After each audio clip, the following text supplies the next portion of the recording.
Hello friends, so today we will going to start new chapter subject verb agreement. Without wasting time we will start our chapter subject verb agreement. अब सबसे पहले हम तीनों को divide करेंगे, subject verb and agreement को समझेंगे कि तीनों होता क्या है। चैप्टर में जाने से पहले आज हम इस पार्ट में यही करने वाले हैं। सबसे पहले हम देखते हैं सब्जेक्ट का मतलब क्या होता है। सब्जेक्ट एज अ नाउन क्या होता है, एज अ एडजेक्टिव क्या होता है और एज अ वर्ब क्या होता है। ये आपको सबको पता ही होगा कि सब्जेक्ट कुछ भी हो सकता है, नाउन एडजेक्टिव वर्ब, जो भी हमने पार्ट ऑफ स्पीच में से पढ़े हैं उनमें से सब्जेक्ट नाउन एडजेक्टिव और वर्ब में से कुछ भी हो सकता है।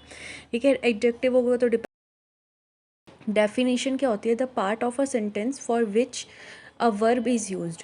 वो पार्ट जिसके लिए वर्ब यूज्ड हो, verb is am are was were, ये सब जो वर्ब होती हैं ये यूज्ड हो जिसके लिए भी, वही हमारा सब्जेक्ट होता है। जिसके लिए भी हम ये यूज़ करेंगे ना वर्ब, वही सब्जेक्ट होगा। नेक्स्ट हम देखते हैं वर्ब क्या होता है। वर्ब हमारी टू टाइप्स की होती हैं।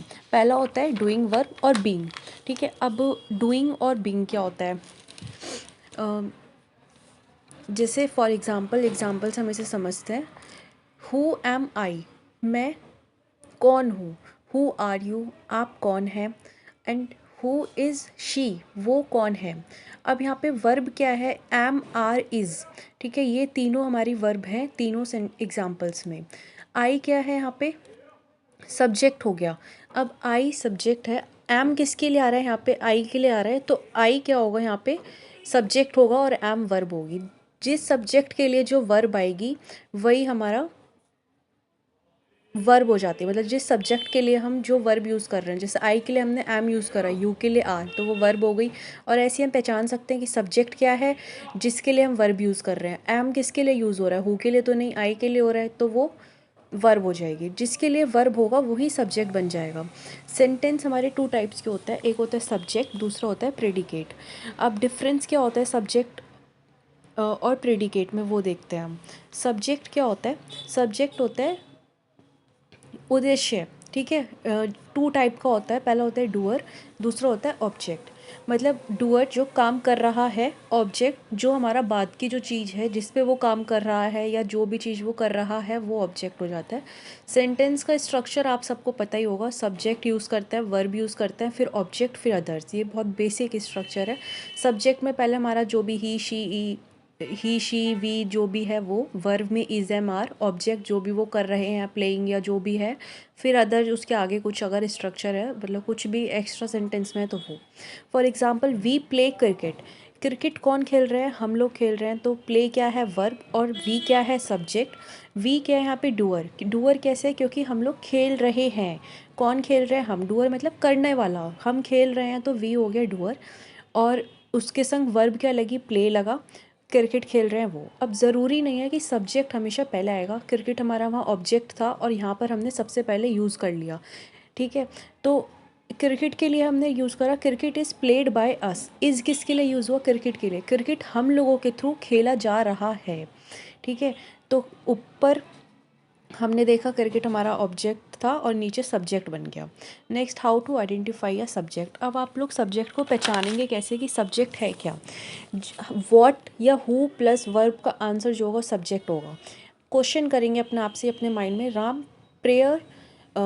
Ram prefer singing to dancing, Ram prefer करता है सिंगिंग को कंपेयर टू डांसिंग, तो who prefer singing to dancing, Ram. तो राम सब्जेक्ट है। अपने आप से क्वेश्चन करेंगे व्हाट या हु का जो आंसर आएगा वही हमारा सब्जेक्ट होगा। People and dog are excellent friends, who are excellent friends, people and dog. तो पीपल एंड डॉग क्या हो गया, सब्जेक्ट हो गया, और इसके लिए हमने वर्ब क्या यूज़ करी, are.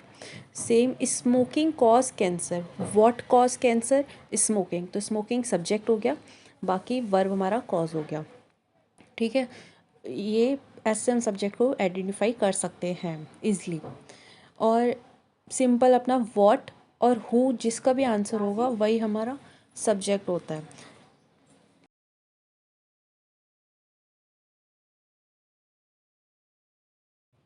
Position of subject, subject can be used anywhere in sentence. हम लोगों को क्या लगता है कि सब्जेक्ट ना हमेशा बस जो शुरू में है वही सब्जेक्ट होगा, जो कि गलत है। मतलब सब्जेक्ट हमारा शुरू में भी हो सकता है, एंड में भी हो सकता है और मिडल में भी हो सकता है। Subject can be anywhere in a sentence. अब हम देखते हैं कि ये शुरू में, एंड में एंड मिडल में कैसे होता है। बिगनिंग,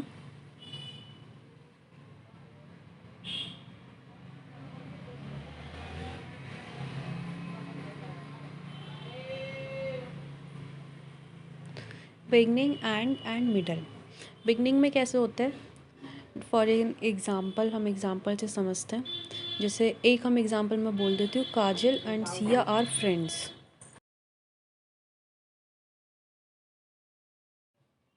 तो उसमें काजल एंड सिया क्या हो गया, हमारा सब्जेक्ट हो गया। सेम हमने यहाँ पे एग्जांपल लिया है, Ram and Rahul are friends. तो Ram and Rahul, who are friends, Ram and Rahul, हमें पता चल गया हु से कि कौन फ्रेंड्स है, राम और राहुल। तो वो सब्जेक्ट हैं, तो वो शुरू में आ रहे हैं। बिगनिंग में सब्जेक्ट ऐसे आता है, हु आर यू, यू। तो हु से ही क्वेश्चन कर रहे हैं, हु आर यू, तो यू सब्जेक्ट हो गया, लास्ट में आ गया। अब हमने देखा कि बिगनिंग में कैसे आ रहा है और लास्ट में। अब देखते हैं सब्जेक्ट मिडल में कैसा आता है। फॉर एन एग्जाम्पल हम लेते हैं, दे are a boy and girl in the room.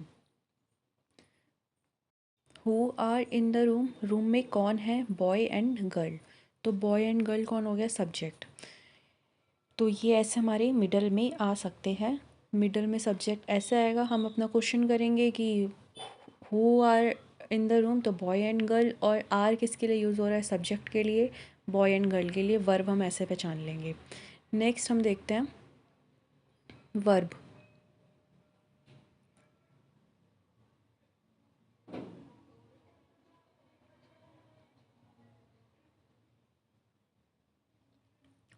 हमारी वर्ब टू टाइप्स की होती हैं। पहले हमने क्या देखा था, we have two types verb, singular verb and plural verb. Singular verb कौन सी होती हैं, जिसमें हम इज़, वॉज, हैज़, डज, ये सब जो होती हैं। लिख देती हूँ, एक मिनट।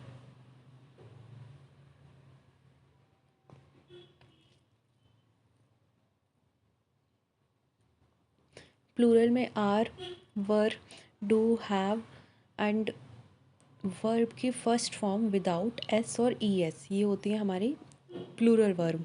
सिंगुलर में इज़, वॉज हो गया, और वर्ब की फर्स्ट फॉर्म के साथ एस या ई एस लगा देते हैं तो भी वो सिंगुलर होती है। इज़, वॉज, डज, और वर्ब की फर्स्ट फॉर्म में एस और ई एस लगा दे सिंगुलर, और विदाउट एस और ई एस प्लूरल। अब देखते हैं नाउन। ये बहुत इंपॉर्टेंट है कि नाउन में अगर हम ई या ई एस लगाते हैं तो वो प्लूरल हो जाता है, और अगर हम वर्ब में ई एस लगाते हैं तो वो सिंगुलर हो जाता है। तो ये इसमें बहुत कंफ्यूजिंग होता है कि क्या सिंगुलर क्या प्लूरल। इसको आप याद रखें, नाउन में ई या ई एस है तो प्लूरल है, और वर्ब में है तो सिंगुलर है। एक नोट हम लिख लेते हैं कि डिड, हैड, या कोई भी मॉडल, शुड, वुड, ये जो भी मॉडल्स हैं, विल वगैरह, ये ना तो सिंगुलर होते हैं ना ही ये प्लूरल होते हैं। ये हमारा दोनों के संग यूज़ करे जा सकते हैं as per condition of the sentence. अब हम देखते हैं एग्रीमेंट। सब्जेक्ट देख लिया, वर्ब देख लिया, अब आते हैं एग्रीमेंट पे। सिंगुलर सब्जेक्ट होगा तो सिंगुलर वर्ब, प्लूरल सब्जेक्ट तो प्लूरल वर्ब, जो बहुत बेसिक है। सम बॉय इज़ डांसिंग, कुछ बॉय डांस कर रहे हैं, तो सम बॉय इज़ डांसिंग। अब आप इसमें से एरर बताओ कमेंट सेक्शन में। तो पहला हमने लिया सम बॉय इज़ डांसिंग। फिर नीतू हैव इलव विथ क्रिस्टोफर, तो नीतू ने किसके संग इलव्ड करा, क्रिस्टोफर के संग, eloped. Neetu have elope with Christopher, हमने एक नेम ले लिया क्रिसोफो। नेक्स्ट है vermin does much harm to crops. अब वर्मिन जो एक कीड़ा होता है जो फार्मिंग में मतलब हमें पाया जाता है, ये प्लूरल होता है, तो इसके संग प्लूरल, ये देखने में सिंगुलर लगेगा। ये हम आगे पढ़ेंगे जब हम नाउन करेंगे कि कौन सा प्लूरल कौन सा सिंगुलर होता है। तो वर्मिन हमारा प्लूरल है, इसके संग प्लूरल वर्ब यूज़ होगा तो डू यूज़ होगा, ठीक है। यहाँ पे क्रॉप्स है और डज हमारा प्लूरल हो जाएगा डू में। नेक्स्ट देखते हैं। तो आज हमने क्या क्या देखा, सब्जेक्ट में कहाँ पर वो हो सकता है, क्या पोजीशन हो सकती है उसकी, मीनिंग क्या होता है, डेफिनेशन क्या होती है, कैसे उसको पहचाने हम। नेक्स्ट हमने वर्ब देखा, वर्ब के टाइप्स देख लिए हमने कि कहाँ हम उसे यूज़ कर सकते हैं, कैसे यूज़ कर सकते हैं। और एग्रीमेंट देखा कि सब्जेक्ट वर्ब एग्रीमेंट होता क्या है। हमने सिर्फ इसको एक रिवीजन करा है कि हम आगे जब पढ़ेंगे चैप्टर पर जाएंगे तो हमें ज़्यादा वो डिफ़िकल्ट ना लगे। ये सिर्फ बहुत बेसिक था जिसमें हमने डेफिनेशन से पढ़ी है कि हमें सब्जेक्ट कैसे पहचानना है, वर्ब कैसे पहचाननी है और एग्रीमेंट क्या है इन दो पूरे इसमें। आगे जो हम करेंगे ये सिर्फ एक वार्म अप था। अब जो हम नेक्स्ट करेंगे वो हमारा मेन होगा, जिसमें हम पॉइंट ऑफ एरर या फिर रूल्स भी बोल सकते हैं। वो 30-40 रूल्स हैं। अगर वो रूल्स हमने कर लिए तो इंग्लिश में हम आधे से ज़्यादा चीज़ कवर कर लेंगे एक ही चैप्टर से। तो वो मोस्ट इम्पॉर्टेंट रूल्स हैं, उनको देखना ना भूलें, उनको मस्ट देखें। बाकी के हम आगे की वीडियोस नेक्स्ट चैप्टर में बनाएंगे। आगे तो हम आगे की वीडियोस ये पॉइंट ऑफ एरर रूल्स हम नेक्स्ट वीडियोस में करेंगे।